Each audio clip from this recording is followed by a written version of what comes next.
नमस्कार, आप देख रहे थे न्यूज नाउ। मैं हूं रूहानी। जम्मू कश्मीर की सियासत में कब कुछ बदल जाए कोई नहीं कह सकता, कब कौन दोस्त और कौन दुश्मन में बदल जाए कोई कुछ नहीं कह सकता। एक समय दूर विरोधी माने जाते थे, विचारधाराओं का मेल नहीं था, लेकिन फिर भी सरकार बनाई गई भाजपा व पीडीपी के द्वारा। लेकिन एक ऐसे नेता नासिर अहमद लावे साहब हमारे साथ मौजूद हैं जो राज्यसभा में हाल ही में जिनका कार्यकाल खत्म और प्रधानमंत्री नरेंद्र मोदी ने तारीफों के पुल बांध दिए और बहुत अच्छे शब्द जो थे सब राज्यसभा मेंबर्स के लिए कहे। लेकिन सवाल ये उठता है कि जब ये पीडीपी में थे, जब इनका ताल्लुकात पीडीपी में था, तब पीडीपी किस तरह का राजनीतिक दल था। और आज लगातार निरंतर हर दिन ये खबर आ रही है कि पीडीपी से तमाम दिग्गज नेता दामन छोड़ रहे हैं। लावे साहब, सबसे पहले आप मुझे वो समय बताइए कि जब राज्यसभा में आप जाते हैं वो समय और जब प्रधानमंत्री नरेंद्र मोदी तारीफ करते हैं, कितना बदलाव है? अरे वो तो बड़ा अच्छा फोरम है हमारे इस देश का।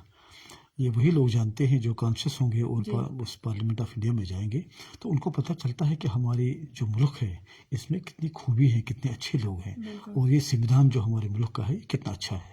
ये तो इंसान ऑब्जर्व करता है। लेकिन कहीं ना कहीं पीडीपी के जो नेता हैं या महबूबा मुफ्ती लगातार केंद्र सरकार को घेरती, लेकिन जब प्रधानमंत्री नरेंद्र मोदी ने तमाम राज्यसभा मेंबर्स की तारीफ की, चाहे गुलाम नबी आजाद साहब हो चाहे आप हो, तब कैसा महसूस हुआ? देखिए, ये जो पीडीपी बनाई तो मुफ्ती साहब ने बनाई थी। मुफ्ती साहब एक अजीम रहनुमा थे हमारे मुल्क के। उन्होंने पार्टी बनाई तो इस पार्टी को लोगों ने एक्सेप्ट किया और हमारी सरकार बनेगी, चाहे कांग्रेस के साथ बन गई, चाहे सेंट्रल गवर्नमेंट के बीजेपी के साथ बन गई। वो एक सिस्टम था हमारे लीडर का, उसमें वो बहुत ही अजीम रहनुमा थे और सियासतदान थे, ग्राउंड से जुड़े हुए थे। उसके बाद पीडीपी का वही हाल हुआ जो आज कांग्रेस का सारे सेंट्रल गवर्नमेंट में हुआ। जिन लोगों ने कांग्रेस बनाई है और जिन्होंने इस मुल्क के लिए खून दिया है, उनका आप भी आज आम नाम मुझे लगता है सुकड़ रहा है। इसी तरह हमारी जो पीपल्स डेमोक्रेटिक पार्टी है, मुफ्ती साहब के चले जाने के बाद उसका हाल तो बुरा है और आने वाले कल में ही लगातार वो बुरा हो रहा है। क्या खामियां क्या रही होंगी कि मुफ्ती साहब में क्या अलग चीजें थी जो अभी देखने को नहीं मिल रही हैं? देखिए, एक पार्टी को चलाने के लिए एक लीडरशिप की जरूरत है। मुफ्ती साहब एक लीडर थे। एक लीडर लीड करता है, जब उसमें वो लीडरशिप क्वालिटी हो। मुझे नहीं लगता है कि मुफ्ती साहब के बाद हमारे इस पीडीपी में जो पुराना पीडीपी था अब तो वो नहीं रहा, तो उसमें कोई लीडरशिप है, लीडरशिप का फुकदान है। क्योंकि कांग्रेस भी चलाती है, बार बार यहाँ देश में हो रहा है कि अगर अल्टरनेटिव है बीजेपी का तो वो कौन है? वो लगता था लोगों को कांग्रेस है, लेकिन कांग्रेस में लीडरशिप नहीं है। जब तक किसी तंजीम में, किसी संस्था में लीडरशिप नहीं होगी वो तंजीम नहीं चलती। लेकिन महबूबा मुफ्ती लगातार केंद्र सरकार को घेरती हैं। वो कहती है कि जब भी सरकारों के विरुद्ध, सरकारों के खिलाफ कोई बात करता है, ईडी की गाज गिर जाती है, सीबीआई की जांच बढ़ जाती है, सीआईडी की जांच बढ़ जाती है। इसमें कितनी सच्चाई है? देखिए, जिन लोगों ने करप्शन किया है, जो लोग मुल्क के खिलाफ बोलते हैं, उनको तो ईडी पकड़ेगा ही। उनको अपना काम करने दो। ये तो मुल्क का कानून है। कानून के हिसाब से हर एक इंसान की पूछताछ रहे। तो बहुत से लोग जो ईडी ने बुलाए तो उनको रिलीज भी कर दिया है। लेकिन अगर कुछ लोग इसमें दानिया किए हैं, कुछ करप्शन किया है, तो उनको फंसना ही है। उसके खिलाफ हम कैसे बोल सकते हैं? जो यानी कि दबा रहे हैं, पीडीपी को दबा रहे हैं। नहीं, ये तो बोलने की बात है। तो क्यों दबा रहे हैं? तो लेकिन पीडीपी से खुद लोग भाग रहे हैं। पहले जब पीडीपी में जब मुफ्ती साहब की चले मार के लोगों को निकाला गया, जो अच्छे लीडर थे, अल्ताफ साहब को निकाला गया, दाबू साहब को निकाला गया, मुझे निकाला गया, बहुत से अच्छे लीडर जिन्होंने पार्टी को चलाया है उनको जिनको मुफ्ती साहब ने जमा कर दिया था, आज खुद लोग भाग रहे हैं। इसका मतलब है कि लीडरशिप का फुकदान है। अंदाजा जो आता है कि आने वाले में कल में इसका नाम निशान नहीं रहेगा। आपको क्यों निकाला गया? बहुत से लोग इसको नहीं रखते, क्या कारण है? देखिए, मुफ्ती साहब ने मुझे भेजा था, जो एक मैंने बोला कि वो इस मुल्क के एक अजीम रहनुमा थे। उन्होंने सोच समझ कर मुफ्ती साहब ने मुझे और फयाज साहब को भेजा था, क्योंकि उनको लगता था कि ये डायनामिक है और ये पार्लियामेंट ऑफ इंडिया में बात करेंगे। जो हमने दिखा दिया लोगों को कि हाँ, हम पहली बार जम्मू कश्मीर के लोगों को पता चला कि हमारे पार्लियामेंट मेंबर हैं। जब फयाज साहब और मैंने, चाहे 370 था चाहे 35 था, लेकिन लोगों को एक उम्मीद बढ़ गई कि ये पार्लियामेंट भी हमारा है, पार्लियामेंट मेंबर भी हमारे होते हैं। उससे पहले तो पता नहीं चलता था। लिहाजा हमने जो किया था वो अच्छी तरीके से किया और हमने फर्ज अंजाम दिया।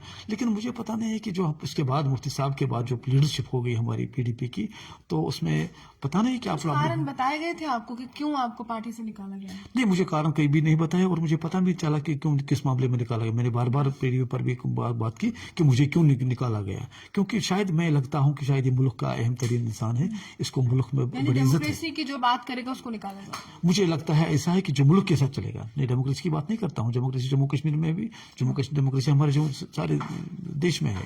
लेकिन मुझे लगता है कि शायद ये मुल्क की बात करता है, ये मुल्क के साथ चलने वाला आदमी है। मुफ्ती साहब ने जो गाइड मुझे किया था जिंदगी भर, बचपन से 2 साल से मैं मुफ्ती साहब को जानता हूँ, जो उसने मुझे गाइड करते हैं मैं उस हिसाब से चलता हूँ। और आने वाले कल में मुफ्ती साहब मेरे आइकॉन है और इंशाअल्लाह। लेकिन महबूबा मुफ्ती जब ये बयान देती है कि अगर धारा 370 को हाथ लगाया तो तिरंगा उठाने वाला कोई नहीं रहेगा, वो हाथ नहीं जिसमें जलकर राख हो जाएंगे।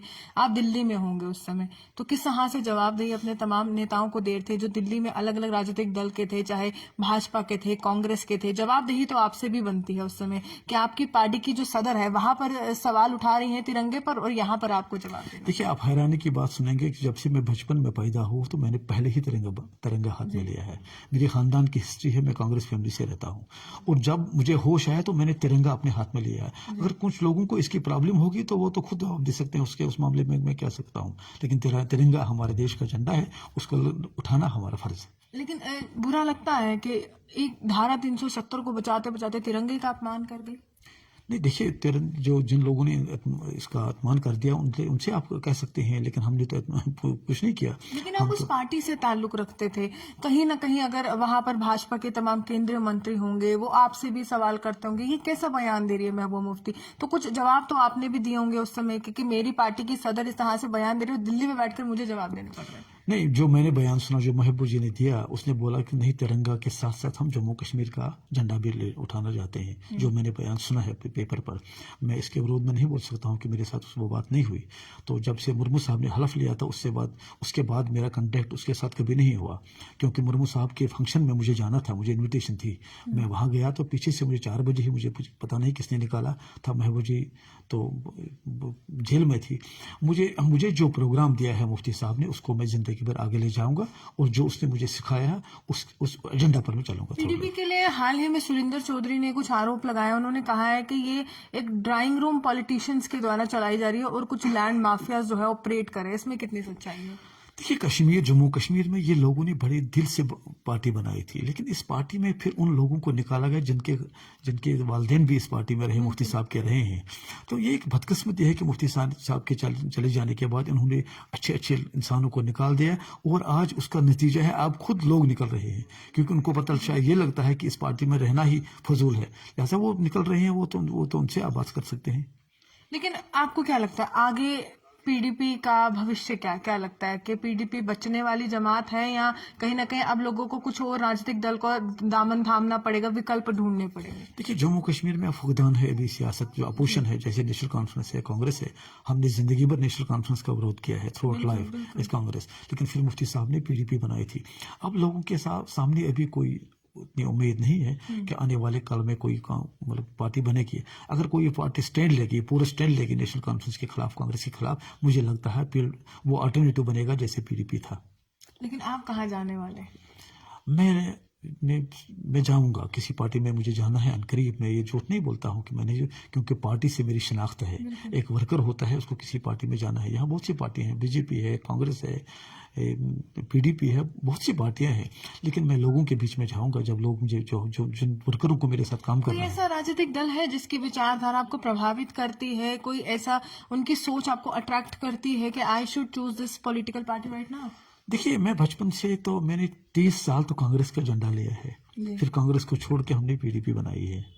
तो आप ये होता है, लेकिन लीडरशिप का जब तक मेरा दिल नहीं चाहेगा कि ये लीडरशिप मेरी इज्जत करेगा, लीडरशिप मेरी लोगों की इज्जत करेगा, ये लीडरशिप जम्मू कश्मीर के लोगों की इज्जत करेगा, जब उस पर मैं सोच रहा हूँ अपने वर्करों से बात करके, जो मुझे लगेगा, दिल मानेगा, क्योंकि ये दिल से मोहब्बत होता है। ये जैसे रिश्ता होता है मियाँ बीवी के बीच में, ऐसा ही लीडरशिप के साथ। जम्मू कश्मीर में दोबारा विधानसभा के चुनाव होते, क्योंकि डिलिमिटेशन कमीशन का गठन होने वाला और कहीं ना कहीं वो प्रोसेस चल रहा है। डिलिमिटेशन कमीशन जो है आगे सीटों का जो भी है वहां पर रुझान देखेगी, तो तब उस समय जो है इलेक्शन में उतरने की सोची, उससे पहले ही आप कोई पॉलिटिकल पार्टी में आ जाएंगे? नहीं, मुझे लगता है कि उससे पहले ही मैं आऊंगा, क्योंकि वो तो एक सिस्टम है हमारे मुल्क का। जी डेलिमिटेशन एक सिस्टम है, इसमें सीटें बढ़ेंगी, सीटें कम हो जाएंगी, उधर उधर होगा, लेकिन वो तो मेरे लिए कोई प्रॉब्लम नहीं है, क्योंकि मैं एक पॉलिटिकल वर्कर हूँ, मुझे इलेक्शन में आना है किसी भी काम में, चाहे पार्लियामेंट इलेक्शन हो चाहे असेंबली इलेक्शन हो, मेरा ये काम है। और देश को चलाने के लिए और मुल्क के साथ रहने के लिए मेरी इंटरेस्ट है कि हमारा जो इतना अजीम मुल्क है जिसमें सब मिलकर रहते हैं, हिंदू मुस्लिम सिख भाई भाई, तो ये हमारे मुल्क का संविधान भी ऐसा है। तो मैं चाहता हूँ कि अपने मुल्क को मजबूत करने के लिए मुझे इलेक्शन लड़ना है, और डेफिनेटली लड़ूंगा मैं, चाहे असेंबली हो चाहे पार्लियामेंट हो। चलिए, साफ तौर पर लावे साहब का कहना है कि लोकतंत्र को मजबूत करने के लिए चुनावों में उतरना बहुत जरूरी है, चुनावी मैदान में उतरना बहुत जरूरी है, भागीदारी लेना जरूरी है, और जनता यहीं से निर्धारित करती है कि आखिरकार उनका पसंदीदा नेता कौन है, उनका MP कौन बनेगा, या फिर मैं कहूँ MLA कौन बनेगा। आप यूं ही बने रहे, हमसे देखते रहे न्यूज़ नाउ जम्मू से रूहानी के।